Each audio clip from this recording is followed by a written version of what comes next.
If you're a fan of Robert Redford, stop watching this review right now and go see this movie.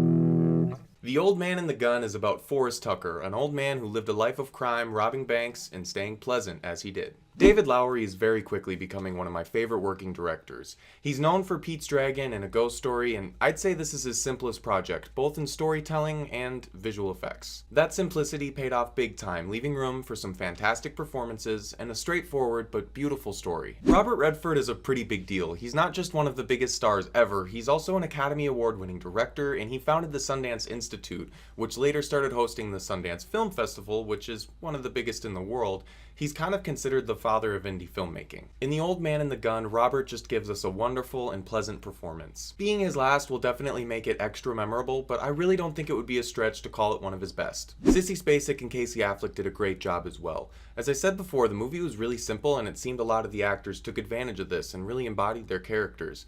It made them feel like really real people, and I loved watching. Director of photography was Joe Anderson, and he's worked on Don't Think Twice, but not much else.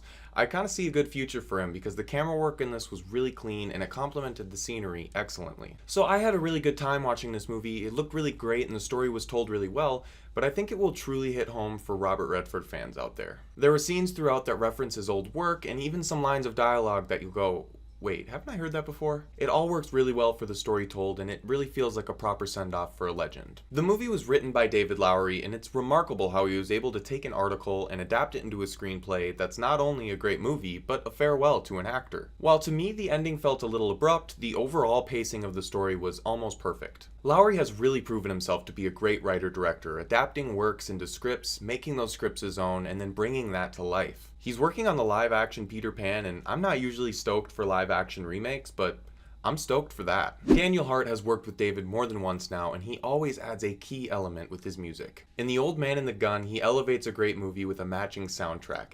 Honestly, a lot of the movie was just great songs, so I could see people buying this soundtrack and listening to it just for fun, and I wouldn't hold it against him. With The Old Man and the Gun, David Lowery brings us another instant classic, except this time, it doubles as a beautiful farewell to a great actor. As I've already said, if you're a Redford fan, this is a must-see. After watching this, I'm super motivated to go out and watch like every movie he's done, directed, been in, produced, whatever. I give The Old Man and the Gun an 8 out of 10.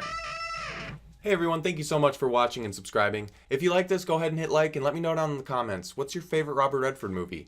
I've got a lot to watch, so I need a list to start with. Let me know if you saw this too and what you thought, and as always, keep watching movies.